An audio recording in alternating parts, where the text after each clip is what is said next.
C'est la joyeuse configuration d'une triangulation amoureuse, constituée de la femme, du mari et de l'amant.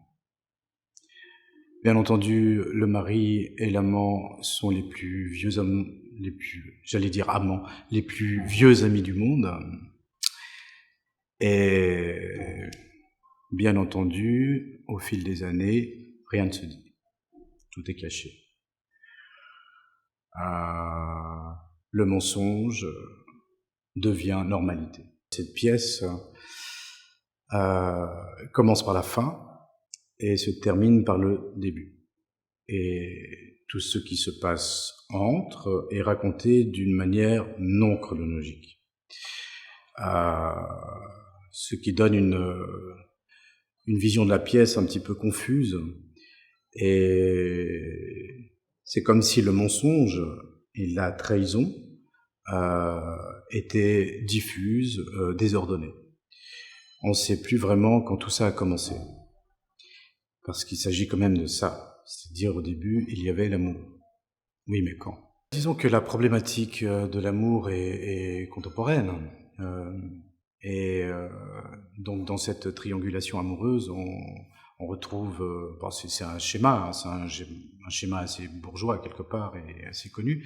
Mais disons, la manière dont Pinter le traite,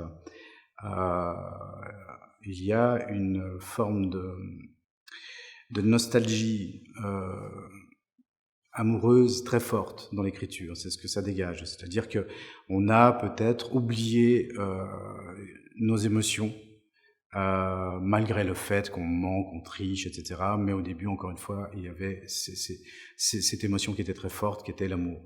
Donc, oui, l'amour c'est contemporain. On va dire aussi les réminiscences sont peut-être pas contemporaines, mais en tout cas elles viennent du passé, mais elles nous percutent encore aujourd'hui. Effectivement,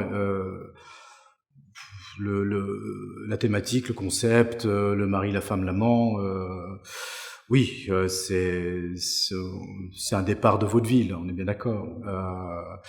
Chez Pinter, c'est plutôt une provocation bourgeoise, c'est-à-dire qu'à un certain moment, c'est quand on ne se parle plus, quand on se préoccupe uniquement, parce qu'il y a aussi ça dans la pièce, ils se préoccupent énormément de leur travail et de leur ambition. Donc on retrouve ça. Donc effectivement, il y a un aspect qui est, moi je dirais pas noir, mais en tout cas dramatique. Et puis il y a bien entendu un aspect comique.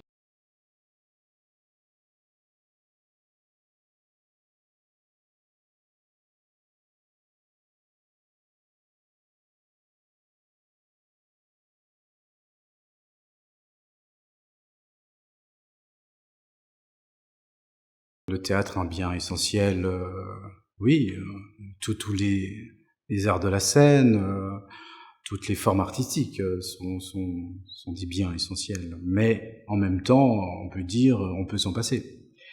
On a vu. Maintenant, c'est comme l'humour. C'est peut-être pas essentiel, mais c'est mieux avec.